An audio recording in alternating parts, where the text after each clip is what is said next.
Thank you, Pastor Isaac. So I have the privilege of being able to do the opener for the content, and our goal essentially is to share actionable insight, some knowledge that you could take and put it into practice, as well as some relevant practicals, things that you'll be able to walk away from this and be able to say, man, as soon as I get back to my team, we're gonna begin to implement this stuff. So with that, I would like to open up with a mental exercise. I'm gonna show some particular fighters on screen, and we'll go ahead and identify them, but what I would like for you to do is begin to rate them, who is the best in your mind and which is the worst, okay? So there's gonna be different fighter styles, and so if you can, just think about that. You don't have to say it. I'm not gonna ask anybody to shout it. Just think about it. Which one do you think is the best? Which one do you think is the worst? Who do you think is probably gonna catch the most dubs if they were put in a ring together? So we'll do that now. So for the first one, we have a boxer. Muhammad Ali, great, awesome fighter. Number two, we have wrestling. Any wrestlers in the house who think this is peak fighting? We also have jiu-jitsu, the third one here. And then, that's an armbar right there. Number four, we also have MMA. Okay, I think that's Adesanya, right? You guys know this guy. So before I show you the next one, I want to make a note about these guys. So all of these have their own particular fighting style, right? Which requires a particular approach within their realm of fighting. It's all different. So some of them have certain types of attack defense methods. Some of them have specific techniques that they implement, they use within their system of fighting, correct? They have a certain type of conditioning, body weight that they all can be different. They have a different type of training and even gear and apparel that they wear. So it's all different based on their particular fighting style, right?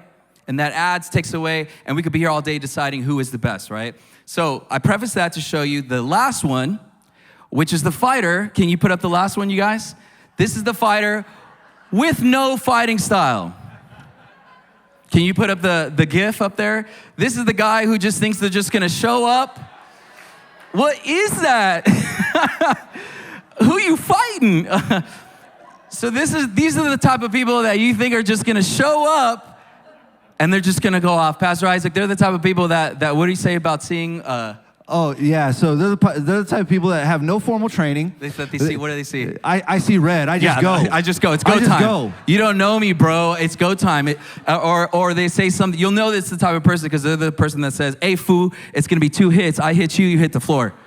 But you're just like, that they're somewhat delusional because they don't have a particular fighting style that they've trained in. They don't have specific methods. They don't have any of that they've committed to, no particular fighting style, but yet they still think that they're gonna show up and rise to the occasion, which we know is not the case. Now, back to the mental exercise. Consider out of these 5 that we put up, we could be here all day deciding who is the best at the top, but we can all pretty much agree that the last one, the person without a fighting style, probably stands the greatest chance of losing, correct?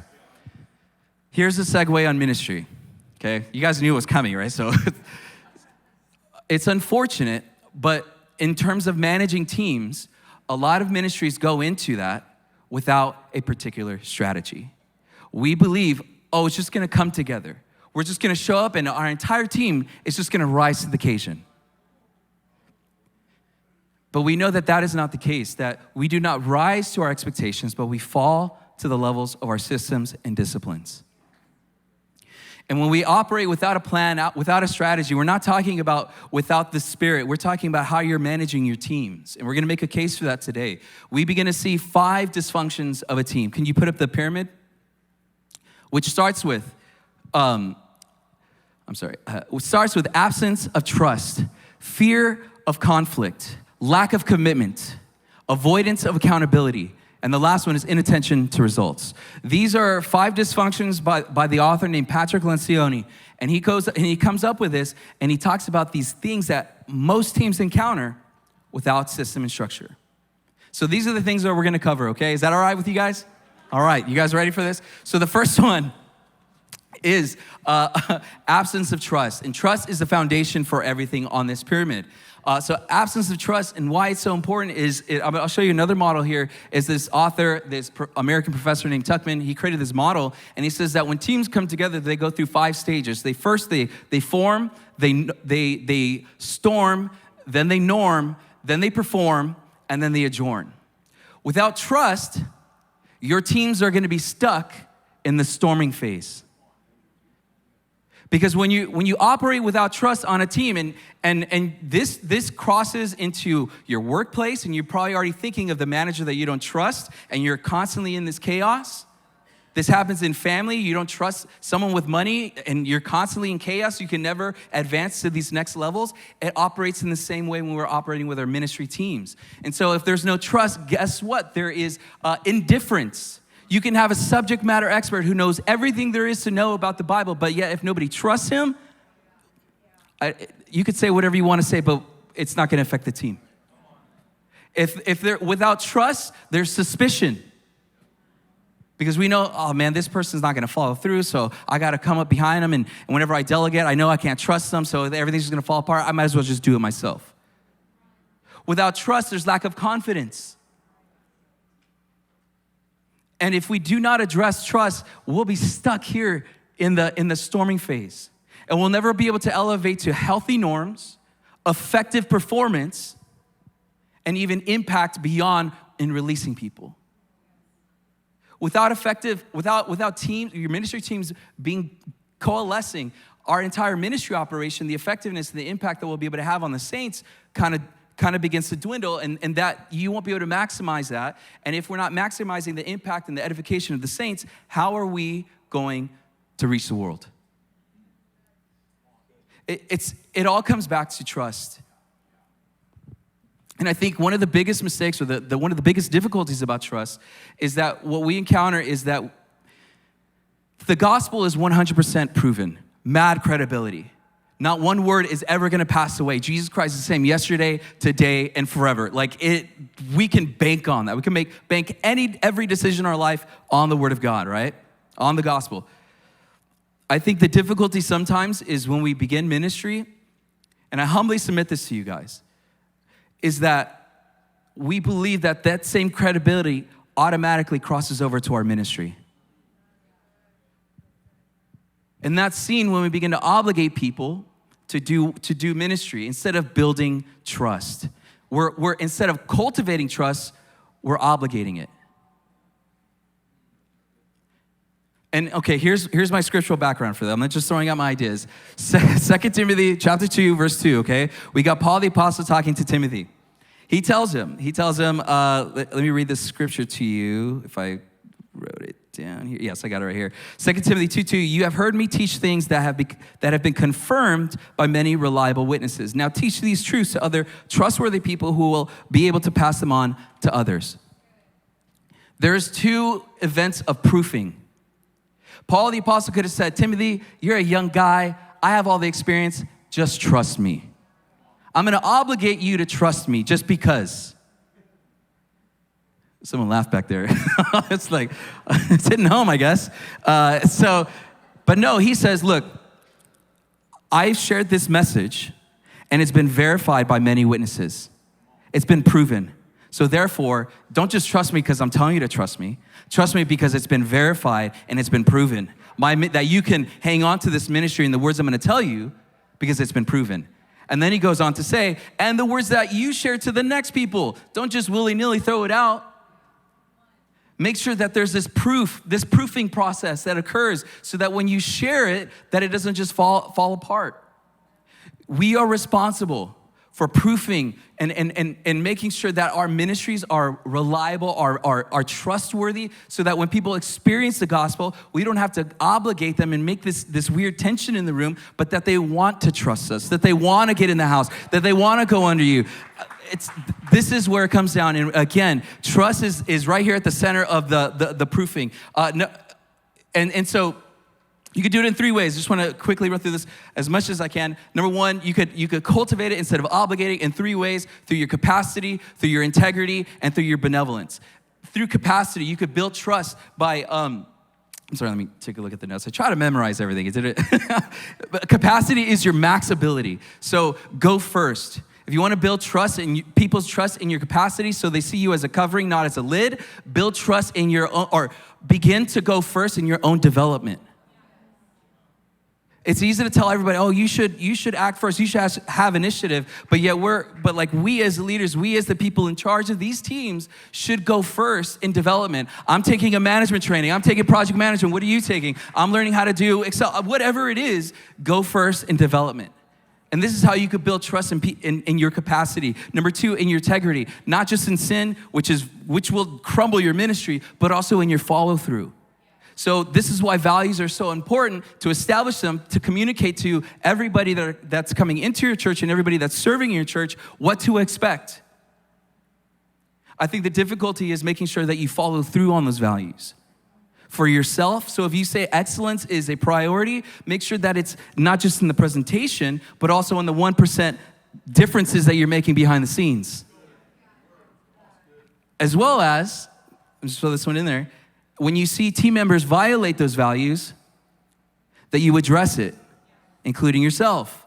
Because what's gonna happen if people don't see you following through on those values, unreal. People are just gonna walk away. What I see happens is on that process of that Tuckman model, people aren't gonna stick around for very long. They're gonna just advance straight to the adjoining and say, you know what, I'm going somewhere else.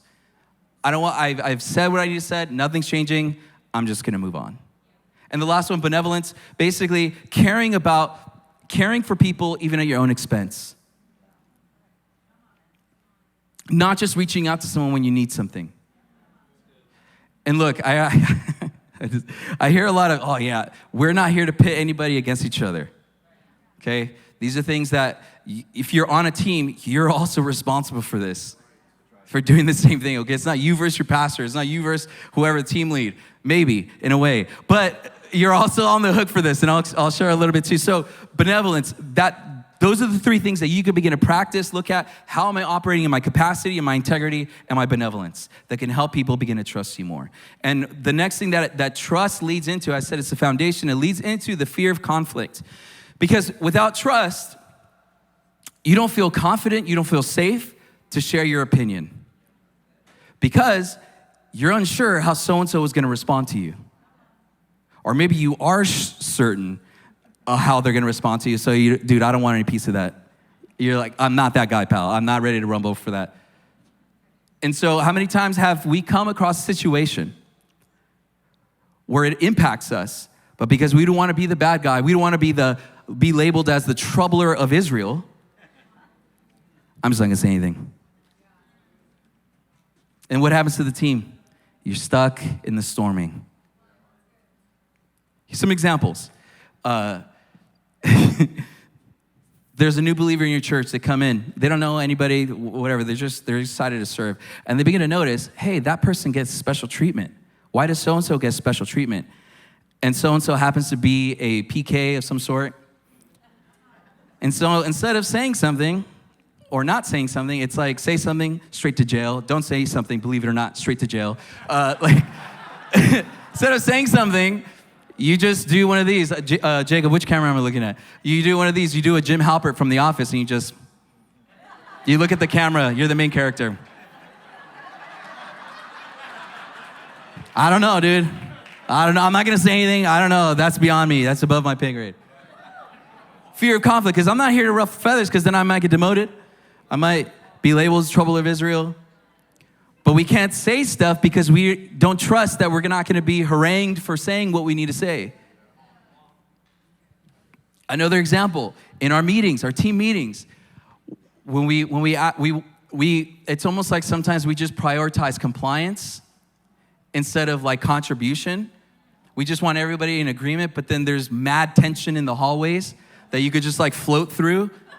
Because you just know that people are sending DMs, people are sending memes to people. And we wonder, like, because we don't let people say what they need to say, so it's all happening out there. Fear of conflict, because you know what? The last time I said something, they chewed me out. Okay, and I know yes, but we also have the responsibility. I should have brought a mirror and look at myself for this. When we say things, don't be so combative. Can I get an amen? Yes. Oh, you're quiet on that one, right? Don't ask questions in an accusatory manner. I should have had a mirror for me on this one, you guys. We can help this as volunteers as well, okay? And so this is what happens. Without trust, it leads to the fear of conflict. And here's a solution, or here's a scripture. Wait. Yeah, so here's the solution. We cannot let honor extinguish honesty. I'm not saying do away with honor. You will not, if you're not a pastor, you're not getting in these front rows. It's not happening, bro. Okay, it is what it is. We honor, we give honor where honor's due, and double honor where double honors due. Okay, guys? We're not getting away from that. It's biblical. But in our teams, if we want to continue to have the best ideas, the reach for ideological, like next level stuff, and creating the best conferences, updating and enhancing our ministries to the next level, honor cannot extinguish honesty. Here's what I mean, okay? Before I was gonna hide behind Pastor Isaac when I said that. What I mean by that, you guys, is, so if you look at scripture, if you look at David, right, before he was king, when if you guys could put up the scripture right here, I'll just read it. Then Saul, when he was about to fight Goliath, Saul gave David his own armor, a bronze helmet, and a coat of mail. David put it on, strapped the sword over it, and took a step or two to see what it was like, for he had never worn such things before. And he says, I can't go in these. He protested, Saul, I'm not used to them. So David took them off again. Did you know that?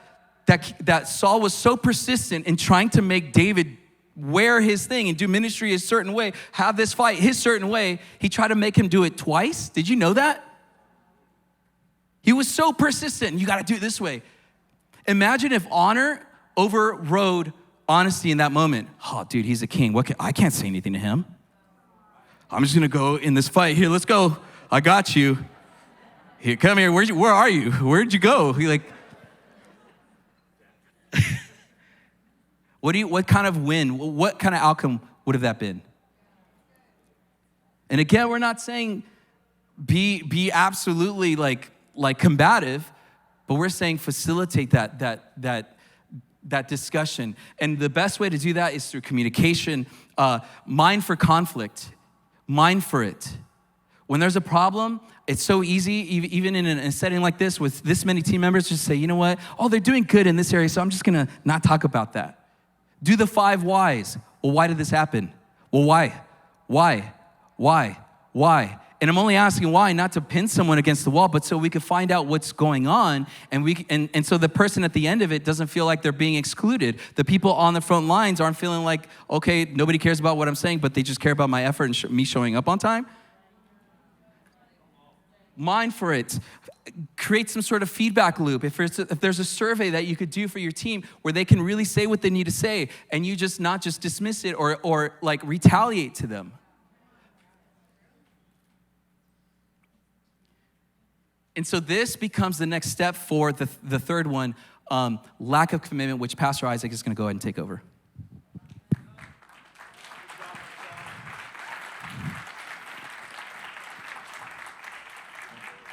That was great, man. Anybody, are you guys getting anything from this? Okay. Yeah. Powerful. So Marcel did a great job, and really just kind of reframing this. As you can see, the pyramid, there's a progression, okay? So absence of trust is the foundation, and so we should be fighting for trust, and then that gets built on. So the third dysfunction that the author talks about is lack of commitment. And anybody ever experienced a lack of commitment in their teams? Oh, no one's being honest here, okay. You know, one thing I want to say is, as we're talking through these things, you know, it might be a oh wow moment or a oh me moment, okay? And that's okay, because that's what we're here to do. We're here to fight through and wrestle through these different things, these different conflicts that we're dealing with. That's okay, all right? God's going to give us the grace to work through this. So this third dysfunction is lack of commitment. And really, lack of commitment stems from lack of clarity and lack of buy-in. Now, clarity, I believe, is the leader's responsibility. And so we should be fighting for clarity. I like what Brene Brown, she writes several books, but one quote that she has is that clear is kind, unclear is unkind. So what that means is that if you're not clarifying your statement, if you're not clarifying the feedback, if you're not clarifying the message or the direction or the mandate, whatever it is, then you're setting yourself up for ambiguity.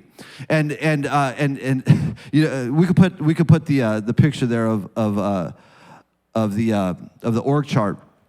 And this is what I like to call as the gap graph, okay? Now, the gap graph is an example of a dysfunctional organization, okay? So as the org chart, and these are all important, and Ultra can help you out with your org chart if you like. But listen, so the lack of commitment and the lack of clarity gets compounded or magnified in the bigger that our teams become. So how many of you remember when you were in maybe in a smaller ministry or the church was smaller or the team was smaller, clarity was pretty easy. You were just talking to this one person, or maybe you were even working hand in hand and you were able to show that. But the more that we start to develop and build these infrastructures, the further away we get as leaders from the actual work.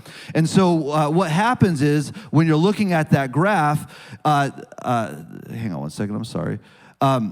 Small gaps among the top decision makers create large gaps downstream. So what happens is if there's lack of clarity at the very top, whether that's a team or a team lead, whatever that is to their team, the further it gets down into that team, the larger that gap becomes. Have you ever experienced that? Where it's kind of like the game of telephone, right? Where, yeah, he said it, but not necessarily like that. Or you're missing the context here. And so understanding this is very, very difficult for all of us. I like one of these, there was a study done in 2019 by a company called Concentric Trends, and they were surveying employees and engagement. And what they found is that 65% of employees are engaged in their work. So this is my question to you. Just think about that. Wherever you're at in your context, you work a secular job or maybe your full-time ministry, whatever that is, and you're around people that are paid. Think about that, and would you agree that about 65% or a little bit more than half of people that are paid to do what they do are engaged? Whatever, it's your perception of what that is. So that's the first question. You helping me out? Thank you. So here's my second question. This may be a scary question. The second question is this. Do you think that number, 65% of engagement, is higher or lower in our context and ministry?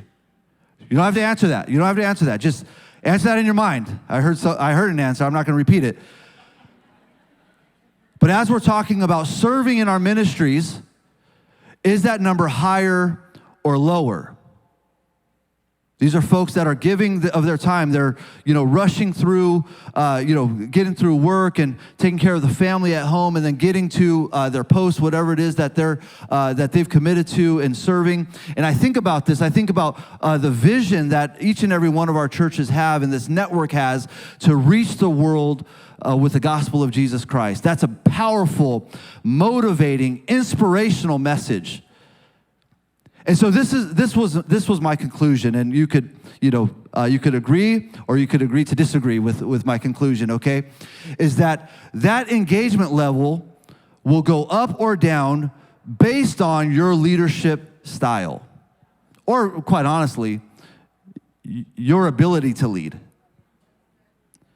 So our ability to lead will raise or drop that level of engagement, especially amongst those that are serving without pay.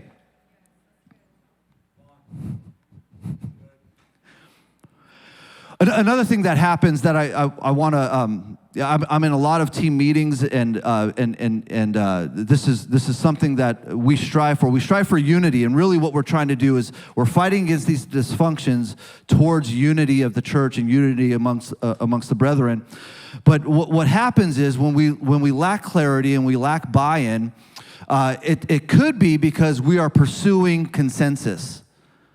Now, consensus sounds good, like we want everyone on board, we want everyone to say yes to these things, but in our pursuit to consensus, it really can kill progress because we begin to stall out. We're just waiting for everyone to get on board. And really what we need to do is clarify our message, make sure that we're getting buy-in, and then making decisions and moving forward in that decision. Now, listen to this. As we make those decisions, as we make a commitment to these things that we've decided on, with equal passion and with equal boldness, we have to be able to pivot when we realize we made a wrong decision. The worst thing that we could do is make a decision and now get stuck in our pride and say, oh, I already said this, so we're just going to bulldog through this thing. We have to equally say, okay, we've tested this, it's not working, and now we got to pivot this way. Lack of commitment.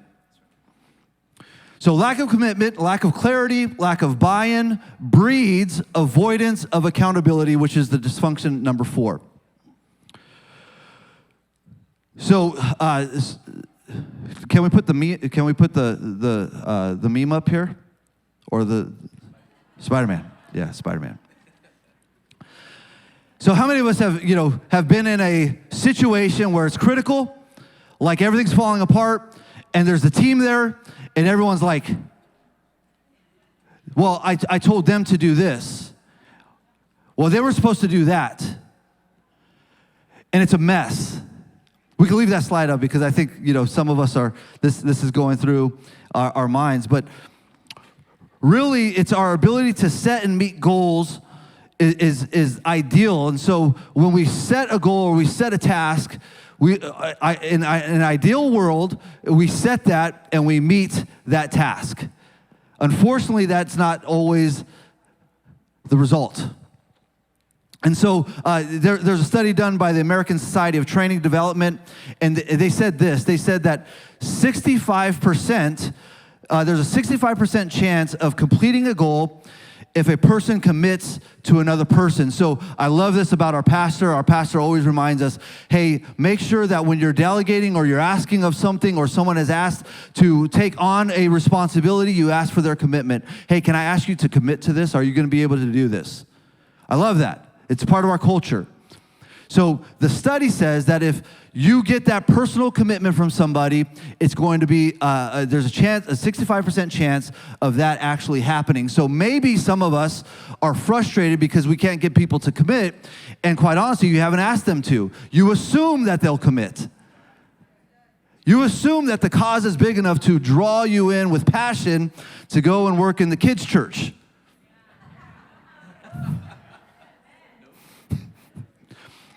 So the study says 65% chance of those fulfilling their obligation or their commitment if you ask for a commitment. So I would challenge you to begin to start asking folks for commitment. Commit to the cause, commit to the team, commit to honor your word. Further stated and further found is that number from 65 goes to 95% if there's a system put in place for you to come back in and check in. Now, whatever that means, next week, in a month or quarterly, hey, you've committed to this. In 30 days from now, we're going to get back together and we're going to check in how we're progressing towards that thing that you committed to. If we're able to do that and we're able to have integrity and actually follow through on that, 95% chance that what that person has committed to, they'll actually follow through and do. It's powerful. And as we're talking through this, I do want to acknowledge the fact that there's a lot of work. This is a lot of work. It's not just showing up and we're going to have a great service and it's going to be powerful and the power of God is going to move. That is our purpose. But all of this other stuff, all of this getting teams in sync and creating the synergy, it's a lot of work. And so I would ask team leaders, would you commit to your team to be a better leader and asking for commitment and then following through? I think that's important. The last one, and I'll go through this. I'll go through this fast. And really, as we progress here, you see that this is the pinnacle of dysfunction. And the fifth dysfunction is inattention to results. Now listen, this is how this happens. It progresses from an absence of trust to a fear of conflict. I can't say anything anymore. And from that, I lost, what is it? Lack of commitment. I can't buy into that because I don't trust, and I can't say anything. From that, now we really feel like we have the ability to avoid accountability because I never believed in that thing in the first place, so you can't hold me accountable to it. So we progress all the way here in our dysfunction to the fifth one, which is inattention to results. And this is ultimately what all of that dysfunction breeds, is a me over we culture. At the end of the day, it's all about me. Let's put up that last slide here.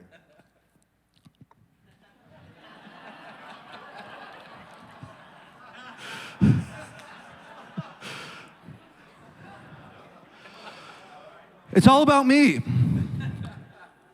I have no one I'm helpless. I have no one that's advocating for me. No one cares. And what happens is this dysfunction erodes our culture. It erodes our teams. It's cancerous. It's toxic. And it breeds, well, I'm going to just go out and get mine. Doesn't matter. Doesn't matter what I have to do. Doesn't matter what I have to manipulate.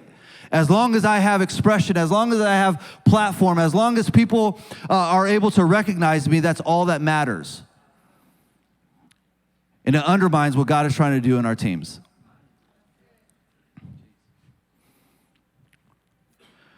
So we begin to seek our own personal goals and our status at the expense of the team. So this is it. Five dysfunctions. We could move to the next slide. You guys get anything out of this? Yeah. So do me a favor here. We're going to transition, and we have this slide up. Pull your phone out. This is a PDF that will take you to just a little bit more of an expounding on what we've talked about this morning. And while you're doing that, we're going to segue into the panel of pastors here. And so would you help me welcome our panelists, our pastors here?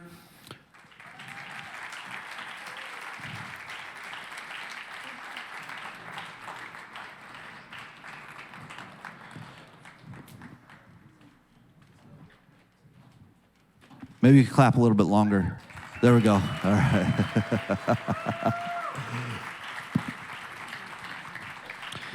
And so, as we segue towards this panel, this is what we're going to do this morning. We've just gone through and elaborated on these 5 dysfunctions. And so what we're going to do, Marcel and myself, we're going to walk through those 5 dysfunctions, and we're going to ask the panelists to maybe expound on that, maybe their own personal experience with that, or maybe even a little bit more insight on how they've seen these things play out. And so we're gonna get through that, and then also we're gonna go out and we're gonna take questions, general questions from you. So as we're talking, hopefully you've been taking notes. But if not, you still have an opportunity here. Okay, so as our pastors are sharing, if you have a thought, or if you have, not a thought, they're the panelists. Okay, so but if you have a question about how that could apply, get that question together, and then we'll have some time for that. I'm gonna let our pastors, our panelists, introduce themselves, and so Pastor Angel, would you? Yeah, my name is Pastor Angel Flores from Austin, Texas. That's right, baby. Pastor Max, campus pastor, Restoration Life Atlanta. Hello, everyone. Matthew Lara, pastor at Reach Church, LA. Sorry, baby. Eddie Vargas, pastor of Restoration Life, Los Angeles. Dave Hernandez out of Reclaim Hutto. Yeah. So we're going to go through these questions, and again, we're going to go through the 5 dysfunctions, and our pastors are going to be able to speak to each one. So the first one, absence of trust. Pastor Angel, how have you seen this impact the church? Do you have an example of how it's impacted the church? And then what have you worked to build trust to mitigate that issue? Wow. All right, I'll go first. Yeah, I think for either a church, a ministry, even just an organization altogether, like the absence of trust just produces chaos. And so I think as a pastor or whether you're a team leader, you have the responsibility, first of all, to create the environment of trust. It really falls on you as the leader. And so for when I think about maybe our teams and building that level of trust for myself, obviously I think you want to be able to trust that people are going to operate in their functions and responsibilities. You know, a running back's going to trust that there's blockers for them. But I think also for creating a level of trust, it comes really down to vulnerability. I think as a pastor, if I want my team to be able to trust each other, I have to be able to be the first one to be vulnerable. And you know, in our teams, they know, like, when I mess up, I'll be the first one to say I messed up. And I want to say it before they tell me, honestly. Right? And so if we come into our morning meeting and I know I dropped the ball in an area, I'm like, okay, hold on. Before we move any further, before anybody calls me out, I want to call myself out. And I want to own this. And what that does is that creates a level of like, okay, because he's vulnerable and he's not here trying to put on a front or protect his image or shelter his ego, then I can trust that I can be vulnerable in areas where maybe I dropped the ball. And when you create that environment of like, hey, listen, we all believe in the bigger picture here, and that we're not here to just call each other out and tear each other down and compete with one another. We all want to see each other succeed, because when you win, we win. And so I think it's so critical, again, whether you're a pastor or a team leader, is that you got to take the initiative in being vulnerable to create that environment of trust. Amen. Do any of you else? Come on, yeah, give it up to us. I loved it. Does anybody else want to jump in on that? All right, praise God. Pastor Max, the next one, fear of conflict. How have you seen this impact teams in your ministry? And then what have you done to help mitigate that and get people engaging in conflict for the pursuit of the best idea? Yeah, I've seen it in teams where, you know, we have a generation that become very passive aggressive and not knowing if they can begin to speak up. So one of the first things that we think about with any meeting is, do we have the right people in the room? So for whatever we're planning, everybody can't come. Take, for example, this conference. I'm not gonna bring the whole entire church in for a meeting. All right, let's vote on the lights. Let's vote on so the right people have to be in the right room, and these have to be people that have already established trust, right? I think that's something that we can make a mistake on early, is we don't bring the right people into the room, so there's already that issue of trust. The next thing is, now that I've brought these people in the room, I'm valuing their opinion. So I'm coming in as the leader. This is our objective. Now, how do we get to this objective? And now it's my responsibility to include those that I brought into this room to share time with the floor for their engagement, and also teaching what type of meeting are we having. Because we aren't going to discuss every aspect in detail. So if this is a creative meeting, we're gonna talk creatively. If this is a strategy meeting, we're gonna talk strategy. Sometimes what happens is we blend these meetings together, and so somebody's being creative, then the next person's shooting holes in this person's idea before we even get a chance to explore the idea. And me as a leader, I can't have that either, where somebody has an idea and I go, that's dumb, I don't, stop. And then move on, because now that person, well, I don't even know why I'm here. And so learning how to understand first who belongs in this meeting, what kind of meeting we have, and now how to properly share time in the meeting to explore these ideas, these opinions, and then progress. Because the other thing you don't want to have happen is somebody begin to dominate, groupthink takes over, And because that person has such an influence, everybody else kind of falls back into the room and like, oh, because you generate a compliance but not a buy-in. And you want to have people who are all in agreement, but from we are personally connected to this. Now, I will say this. There are times where us as leaders are making an executive decision because we see a direction the church needs to head. It's our responsibility still to communicate the why behind the what. So even though you have to make sometimes executive decisions, don't berate people with that executive decision, but take the time to explain the why behind the what. And that will prevent a lot of fear of conflict. Very cool. Very cool. Does anybody else want to jump in? Got anything else to add? I know you do. I know you do. Matt, Pastor Matt, are you looking at me? I mean, the only thing that I will add about fear of conflict is if you're afraid to address something, that's going to become the hidden conversations in the back rooms. So if you're, as a leader, afraid to be head on with these conversations, we live in a generation where knowledge is accessible to anyone, right? You can Google anything, you can read things, and if you're afraid to take those conversations head on, it's gonna create a lot of dysfunction in that team because you're afraid of that conflict or what those disagreements might lead to. Thank you. I'd like to add to that too. Yeah. Jesus said, "Blessed are the peacemakers." And a peacemaker is not afraid of conflict. A peacekeeper, for example, you might deal with that in your home with husband and wife, right? The peacekeeper is going to, at any cost, they're going to avoid conflict, at any cost, even the cost of telling the truth. So, but blessed are the peacemakers, because when you don't avoid conflict, when you're willing to step in and say the things that may be uncomfortable, of course, in a loving, graceful way, right?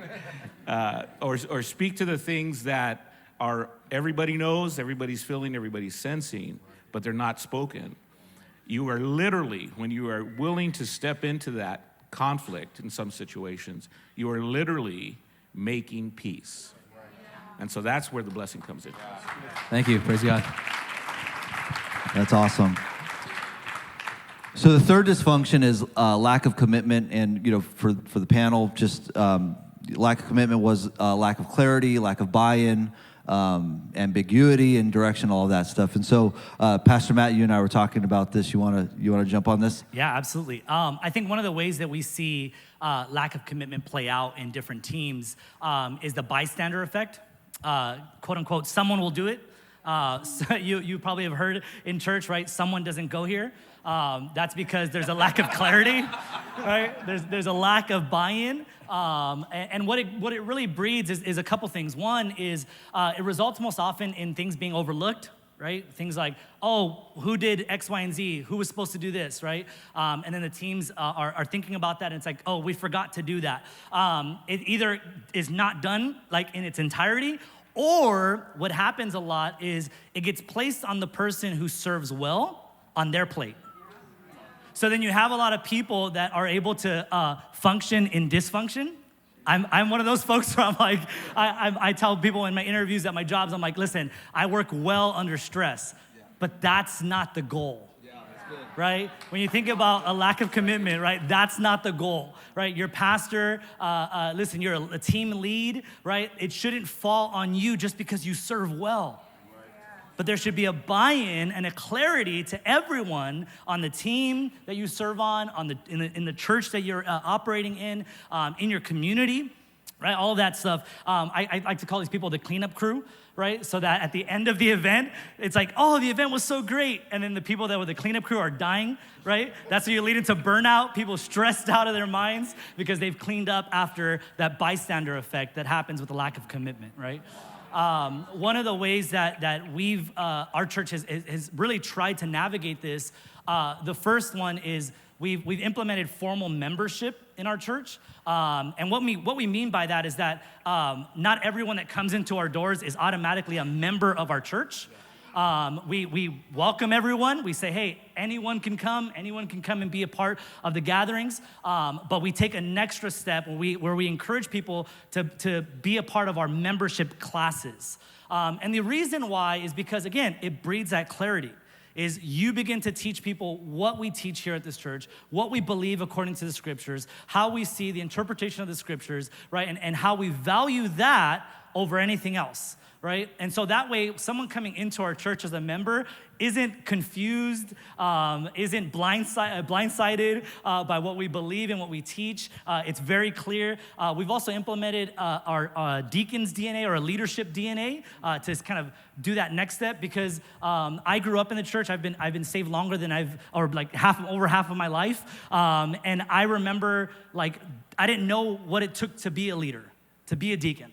Right? I don't know what the next step was. It was just kind of like you serve well, you serve hard, and eventually you'll be a leader.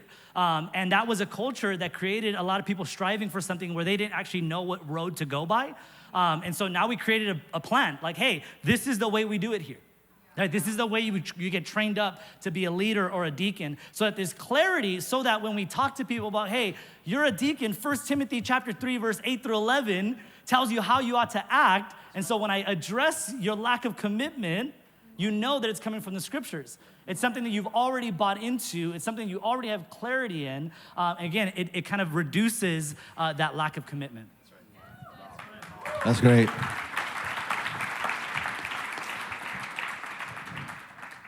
Anybody else want to add to that? Because I mean, that was really good. Yeah. He's loaded. I feel so unprepared. It's like fight night. I'm like getting beat up. But something that's very simple, and I think a lot of times as leaders, we get so task-oriented, we forget the focus is people. You want to build commitment, you have to demonstrate commitment to the people that are serving underneath your leadership. Don't forget, as leaders, we are servants as well. And your team should not only have contact with you when there's ministry work to be done. If the only time your team is seeing you or hearing from you is on Sunday service, you're not committed to them. You're committed to the task. And we must be a church that is committed to the people and the building of the people, because all these systems, all these structures, and all this stuff, it's a privilege that we get to have these things. But it's not mandatory to having the church, because we are the church. But you don't have a people, you don't have a church. And so don't ever forget, like, if I want to see people committed, I must demonstrate my commitment to them as well. That's good. That's good. The next one for the panel is number 4, and this is avoidance of accountability. And just to jog your memory, it's the Spider-Man meme that we had up there. And so anybody have a thought on that? Avoidance of accountability?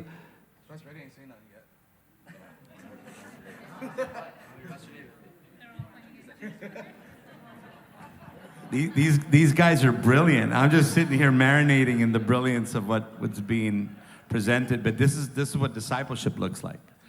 And the reason why these men are able to speak from where they're speaking, they're able to deliver from what they're delivering, is because they've been accountable.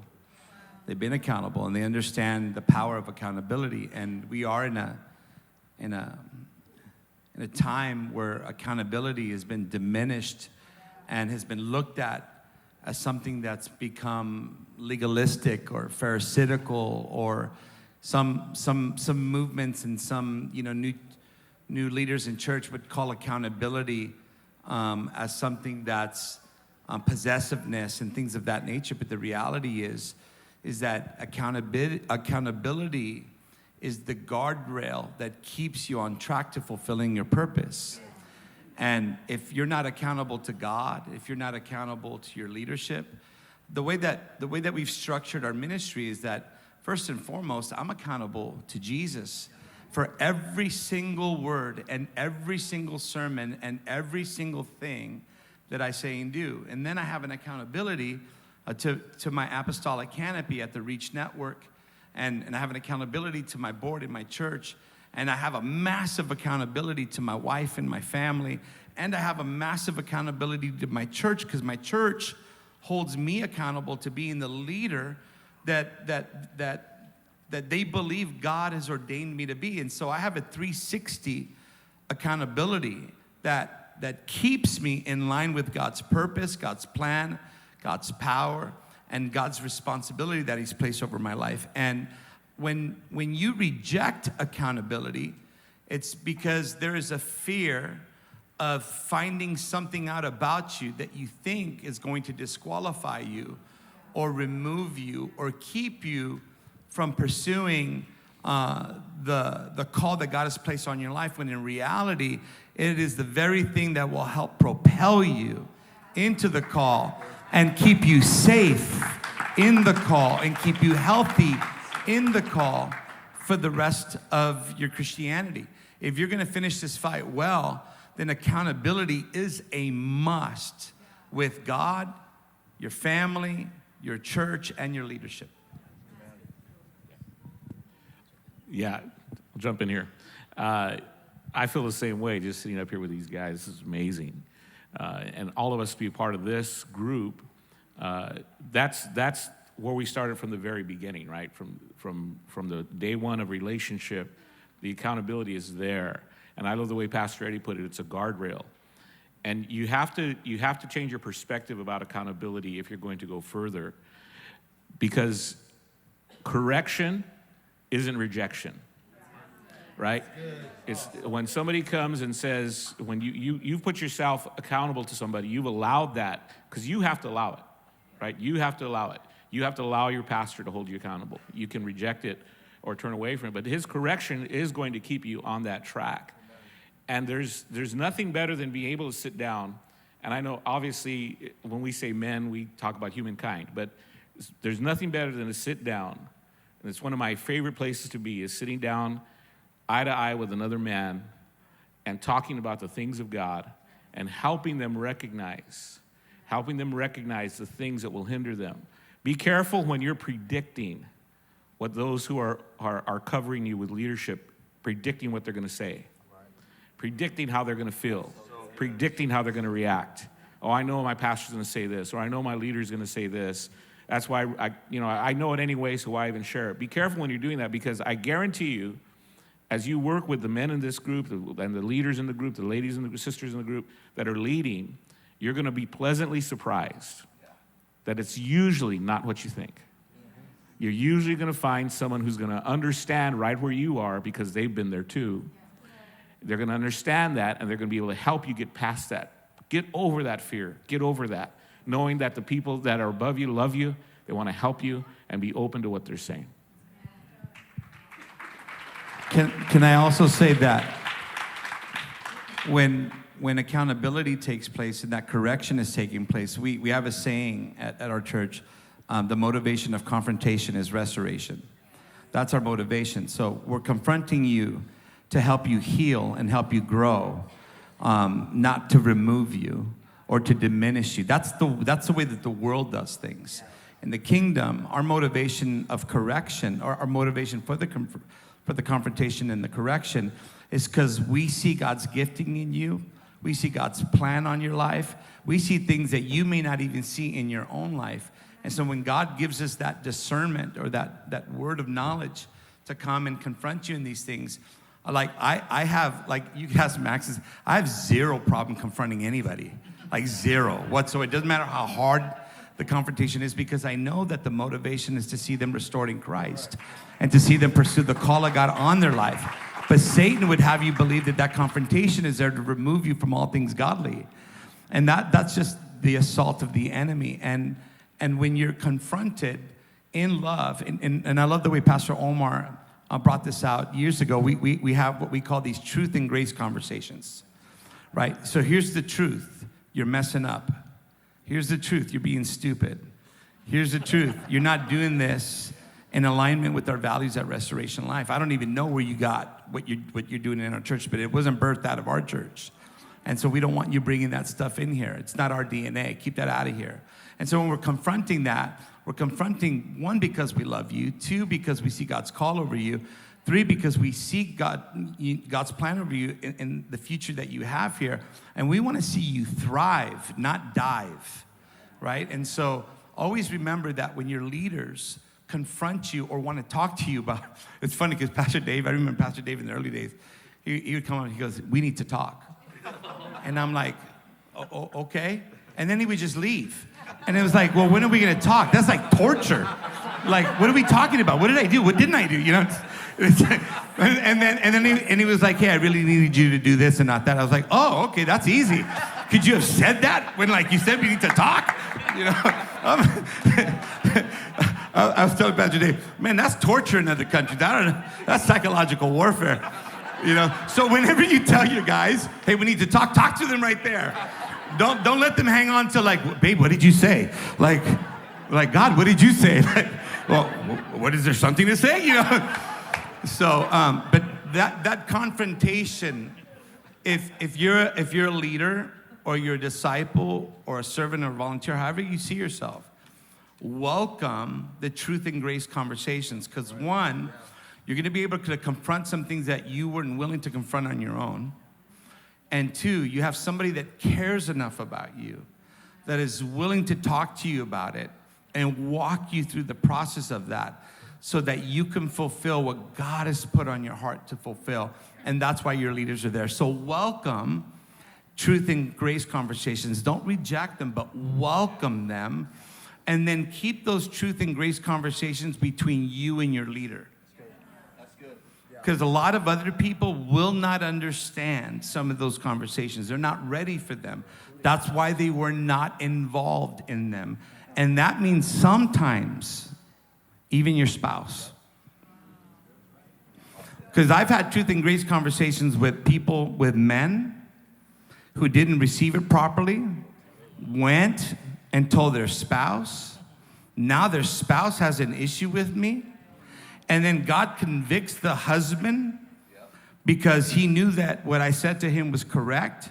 He repents and makes things right with me, but he never tells his spouse that he repented and that he was wrong for thinking or saying the things that he said. And she still has a problem with me. Now I got to have a truth and grace conversation with the couple that I should have never had to have had, because he should have been man enough to keep it to himself and to talk to me alone so that I can help him navigate that. And if he needed to talk to his spouse, I would have been like, you need to talk to your wife about this. And those are some of the things that accountability help when it comes to developing leaders in the kingdom. That's good. I'd like to say something real quick. That was Pastor Eddie chapter 3 when I was doing those things. There was a little bit of strategy there. Not Pastor Eddie chapter 33 or 35, right? But I remember one time my wife and I had just gone through, we were pastoring already for years, and you were with us at the time. And we had gone through one of the hardest things in our life, one of the most difficult trials we've ever faced. And I'm sitting in front of my pastor, telling him that, we're just talking and we're sharing with him what we're going through. And, and I said, we prayed it through and we're talking. And as soon as we're about to go, I said to him, Pastor, I just can't wait till this is over. And you know what he told me? He said, oh, Dave, that's just a selfishness in you. And then left. See, that's where I learned it. Right? And then we ended. But what I did really helped me, and I want to encourage you to do the same thing, is instead of thinking, man, that was cold-blooded, right? And even Pastor Eddie mentioned, he started thinking, okay, what can it be? What is it? When I did that, right? But when I'm leaving that room, I'm thinking, okay, there is some pride there. There is some selfishness there. That God must be doing something in me for him to identify it in that way. And instead of considering it enmity or accusation, I thought about it more and thought, there are things that I need to learn here. And there is a lot of selfishness in me that has to be broken. And I let the Lord minister to me through that instead of ruminating and thinking about it, about how insensitive my pastor was or my leader was, right? I thought about it and applied it, and it's helped me throughout the years. It's good. So good. So good. And I'll just remind you all, jot down your questions or get your questions going here. We're going to cover this last dysfunction. I'm going to ask Pastor Angel, give him a little bit of time to think about this last dysfunction in inattention to results, and then we'll have Pastor Eddie share as well on the topic. But Pastor Angel, a couple of things. Inattention to results, ultimately what we're saying is that breeds a me versus we culture. And we say this often, is that we don't want to create a culture that is competing with each other, but we want to complete each other. So maybe give us a little bit of insight or thoughts. Yeah, I think the best mission for every team should always be, hey, listen, your win is my win. Has to be that. Because if you're a part of a team and everyone's looking out for themselves or is always bringing their wins to the table, it's going to breed just a negative level of competition. And I think competition can be good and healthy in a team, but when everyone's looking out for their own wins and only celebrating themselves, it'll breed a level of competition that's unhealthy. And so for us, one of the things that we do is we celebrate.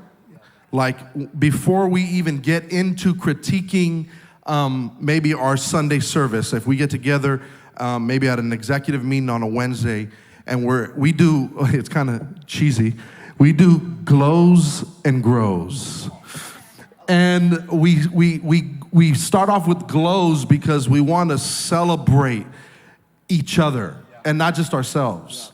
And it creates this beautiful environment of like, hey, man, I saw production killed it on Sunday. Those teenagers back there, when they're typically very loud and missing all the slides, they were on point on Sunday. Every slide hit.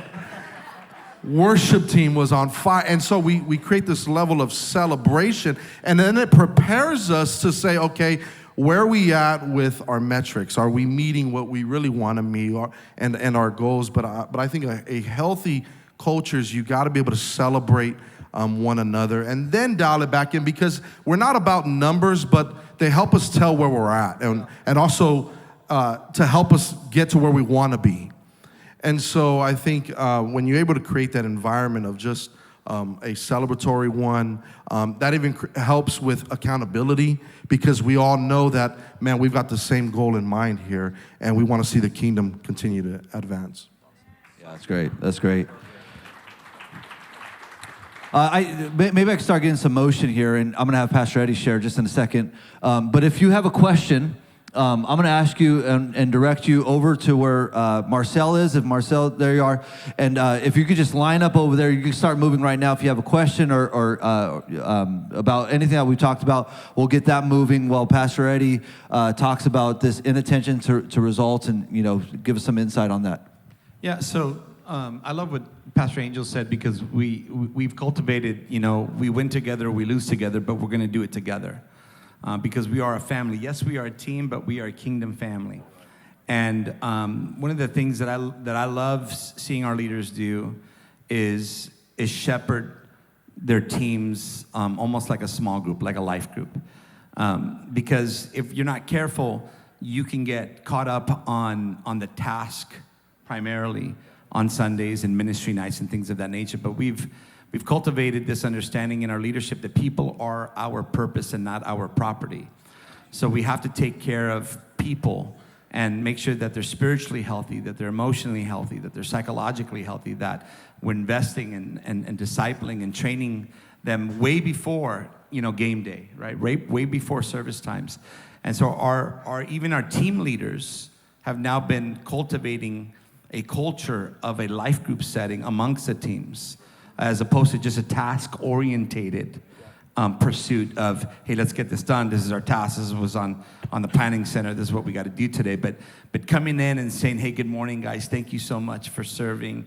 Man, God's going to do an incredible thing today. And just walking around the room and just saying thank you for people's sacrifice and their gifting. I can't tell you what a moment of gratitude will do for somebody that came in and didn't feel like coming in today, are going through and navigating difficult things in their own personal life that they haven't shared with you. But when you come and you put your hand on it and say, hey, I love you. Thank you so much. You look fantastic today.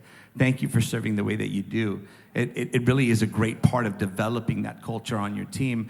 And then on the metric side of it, on every Tuesday, we have our staff meetings, and we meet with all of our team and staff. And we talk about, again, the wins over the weekend and what we pursued, and we also look at some of the losses, because we could always do everything better. We have to have the mindset that, man, as good as it was on Sunday, as incredible as it was on Sunday, what are some of the things that we didn't do so good that we can address so that we can make better for the next time? And it's continual. And when you look at your metrics and you're looking at the numbers over the weekend and the people that are watching online and those that got saved and the baptisms you have, when you look at those metrics, you have to remember that you're right. We're not about the numbers, but also recognize that every number has a name and every name has a soul, and every soul is spending eternity somewhere. And so when you look at those numbers, we're not looking for numbers to fill seats, we're looking numbers to fill heaven. Does that make sense? And when you look at that throughout the year, not just, you have to look at, I would say, your metrics on a monthly and quarterly basis to find out, what did you do good that quarter that brought in more people that have never come? What are you presenting online? What series are you preaching? What are some of the things that the team was doing evangelistically or with discipleship and training or retreats or whatever it may be? Look at the numbers. Find out where your biggest numbers came in, because those were the biggest opportunities for you to share the gospel and for people to give their lives to Jesus. And so metrics matter. And if you don't look at those metrics, you're doing your team and what you do for Jesus a disservice, because you're not able to navigate where we've been most fruitful. I want to work smarter, not harder, but recognize that in working smarter means that you're still going to work hard, but you're going to reap more fruit by working more intelligently with some of the tools that you've been given to find out where you've made the most impact. And if you can do that more constantly through the year, you'll see not just the metrics change, but you'll see more people saved. You'll see more people going to heaven. You'll see more people restored. You'll see more people being released to do what God has called them to do. And isn't that our mission at Reach Network? That's great. That's great. So we're gonna take questions here from the crowd, and I'd ask this real quick. If you have a question, let's not have an absence of trust. Let's get out and let's ask. Let's not have fear of conflict. Okay, let's get out and ask the question. Those that are asking questions, please, if you would be concise, and then we'll have the panel answer. If we could also be concise too. And I say all of that because we want to get to ministry. We want to pray for people and all of that as well. So first question. Morning. My question is, a lot of teaching takes place in the church outside of the pulpit as far as theological education and Bible studies or connect groups. How do we keep teachers accountable in their own development as well as the content of what they're teaching? It's a big church. You're not going to be at every Bible study, every connect group. So how do we keep those people, like myself, accountable in their own development and also in what they're teaching? So anyone that's got a succinct answer to that? Well, I'll tell you how we've done it. I can't speak for everybody else, but one of the things that we've been very adamant about is whenever we give anybody any sense of platform, whether it be platform on the stage or platform in a life group or any kind of platform, we have a process of discipleship. And so we want you, first and foremost, to finish our DNA growth track class to make sure that you understand what our vision, our mission, our passion, and what I would describe as our surface level doctrine is, because we want you to go deeper in your doctrine. And so we make sure that you finish that course, that you're a member of the church, that you understand what we believe, that you roll with what God's doing here, regardless of where you come from. And then from there, you're involved in ministry, you grow in ministry, and then you go, before you're allowed to have any kind of platform of teaching, we make sure that you go through our RLU college, Bible college, which is just basically a doctrinal training camp at our church. It's a 12-week in-depth doctrinal training camp with, a Bible boot camp studying through the Bible, our doctrinal teaching, and our apologetics class. And then we teach you how to be a life group leader, in our church with our life group manual. And in addition to that, what you teach on life group is the dig-ins or the lessons that we release to you from the Sunday sermons that are broken down into outlines, so you're walking in parallel with what we're teaching on Sundays and just adding to what the Holy Spirit has revealed to you that past Sunday, and it's become a conversation in the life group. And so that helps us to develop a guardrail for what you're teaching, but also you wouldn't be allowed to teach if we didn't trust you to teach in the first place. So recognize that if you've been released to teach, it's because there's a trust in your teaching, but the development is something that you have to pursue personally, all right? Because we can't, we feed you on Sundays, we feed you on Wednesdays, we feed you in the classes, we feed you in the DNA class, but you gotta go home and eat, right? You gotta study to show yourself approved. And if for us, if you've been processed in that manner of discipleship, then we have full trust that you're not going to say something that's out of context. And if you do, there's grace. That's where truth and grace conversations happen. In addition to that, in addition to all of that, because that's pretty great stuff, is relationship. It's relationship. So it's your church, as your church grows, you're going to have more leaders. But everybody's going to have a leader who's working with them. Everybody has a leader who's they're accountable to. Well, the senior pastor, the lead pastor is going to have workers directly reporting to him. Then as the org chart goes down, everybody will have some accountability to someone. And the key is relationship. That person directly you're working with or they're leading you, they stay with you, they talk to you, they ask you the question of how are you doing, those kinds of things. It's through relationship also. It's great answers. Thank you. Next question. My question is regarding the youth. Those 5 dysfunctions, do they apply to the youth? And how do we grow the commitment with a relationship with the Lord and to each other? Because I find sometimes as watching over them, I can get all excited and say, hey guys, this is what God's doing, let's keep moving. But I see that sometimes there's a lack of engagement or lack of commitment to each other and just a sense of non-excitement, I guess. That would be my question. Yeah, real quick, if we get the sound team, if we get more monitor for the mic that's out there, that would be helpful for our panelists. I would say yes, the dysfunctions do apply, but I'll let you guys respond to it. Sure, yeah. I got saved when I was 14 years old. The Lord saved me when I was a young man.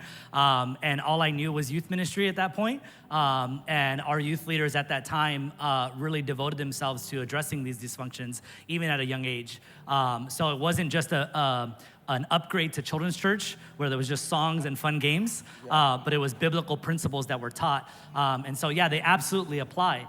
When you think about developing trust with the youth, I think in our generation today, right, like, again, they have access to much more knowledge than any other generation before. Yeah. So what's gonna win them is not your knowledge, it's what you demonstrate in your care for them. Right? So that's the biggest pull right there is if you can get someone, a young person to believe that you actually value them, that you care about them, that trust is foundational to everything else. And so again, that all builds off of that. Once you have that vulnerability, you have that trust, then you can go into the conflict, you can go into the commitment, you can go into the accountability, and finally you can go into making sure that those young people understand the importance of the results. It's great. Great answer. And to add to that, something that every youth leader has to take into context, remember they're maturing just as human beings in general. And sometimes we want to see them turn into Timothy's and John's like right away. Like in these next 3 years I got this kid, they are going to be the greatest disciple ever. You are a seed planter.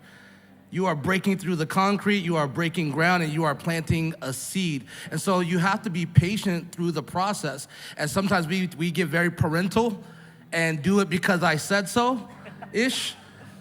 And remember, it's your responsibility to plant the seed.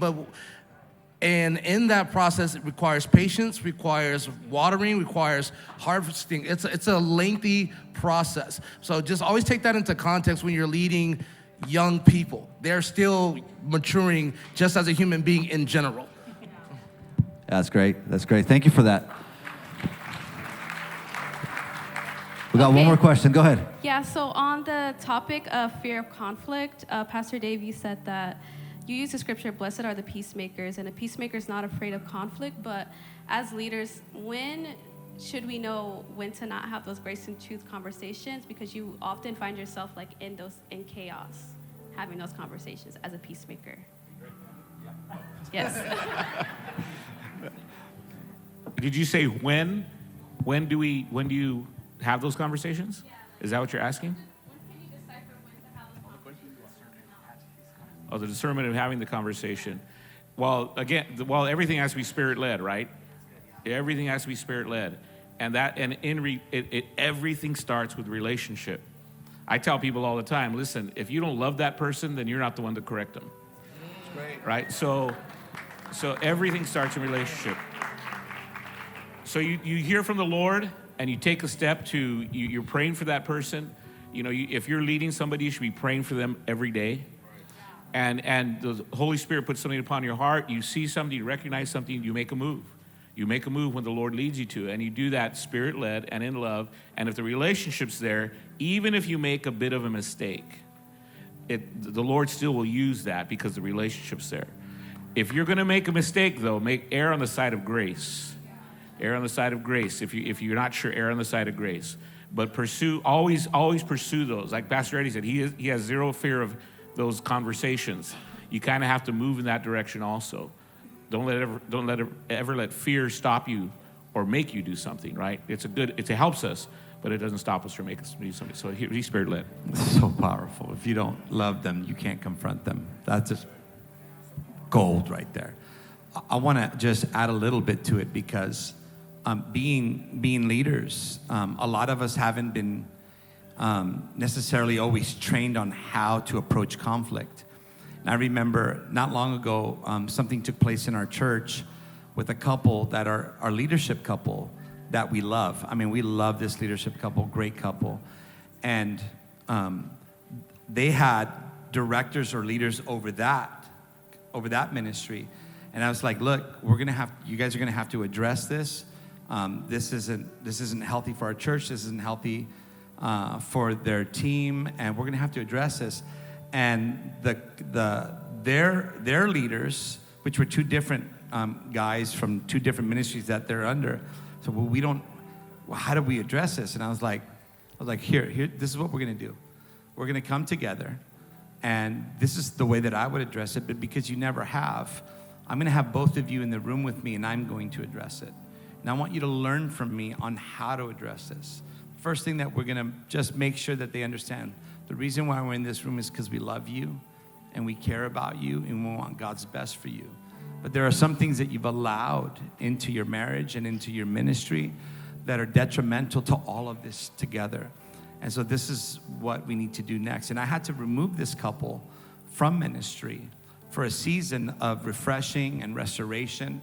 And they needed to develop some of these things in their lives and in their marriage to help them continue to pursue God. But I had two of the leaders with me watch me and learn how to approach this conflict, how to approach this address in a very loving and biblical manner. So now I can trust that these two leaders, the next time that they have to do it, and they will at some point, will know how to navigate this. But first they touch base with me. And I would say this to any leader in the room. If you're gonna confront somebody in truth and grace on your team, I would touch base with your pastor or leader first.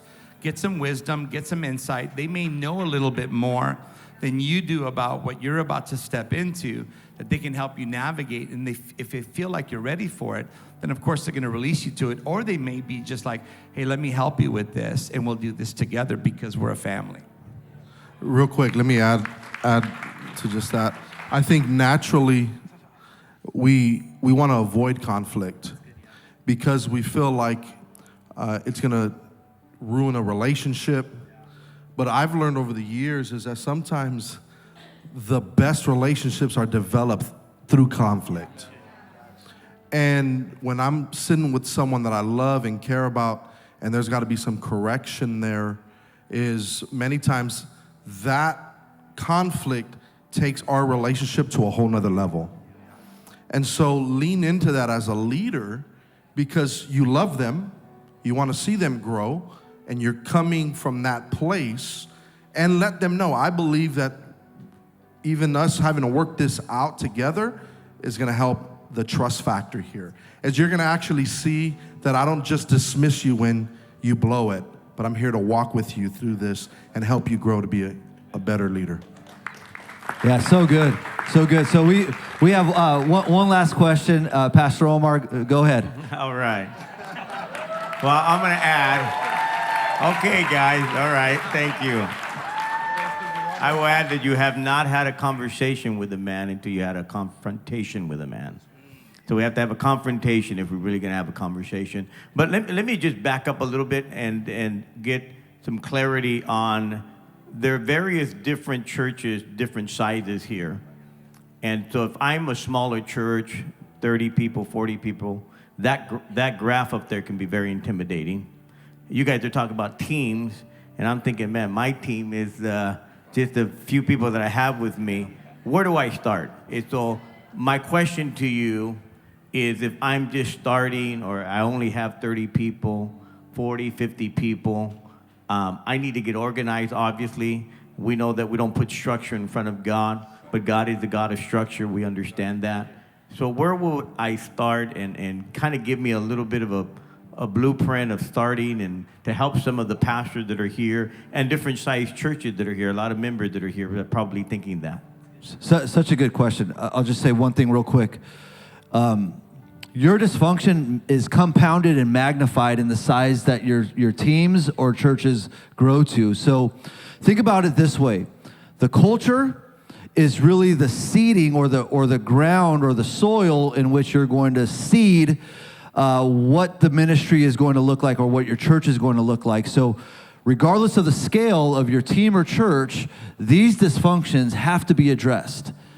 Again, the larger you get, the more compounding it becomes, and it's that way. So, Yeah, I mean, I'm in this situation now. We're just getting started, and I have a team of 8, right? And this is what we're starting with, and we're doing life group, and I'm already having these team meetings, and I'm setting the goals, the objective, and the expectations now, but I'm focusing on building trust. Even though they served under me at our church here, they're now learning from me in a whole different dynamic. So I have to continue to build that trust. I have to create opportunity for us to navigate conflicts. When I'm looking around the table and I'm not hearing from somebody sitting at that table, I'm going to call on them and I'm going to engage them, or I'm going to set aside time. If like I see the body language is not responding, then I'm going to take that time out. Like the smaller your team is, the benefit of that is I get time now to work on this team.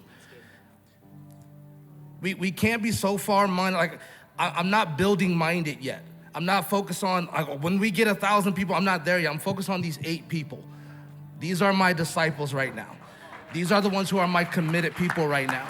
And so no matter the scale of your church size, working with that core group, that's your primary responsibility.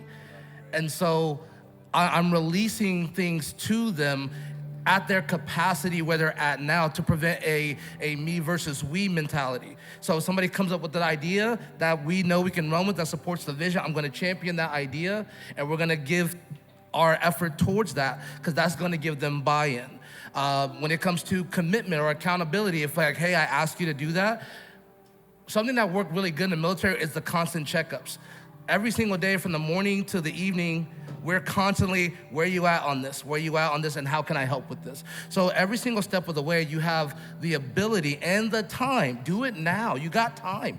You got a small church. Use it. Use it to be engaged. So that's where we're at now, and that's what we've been doing, and it's been effective. yeah, that's a great answer. That's a great answer. Thank you so much, gentlemen. This is what I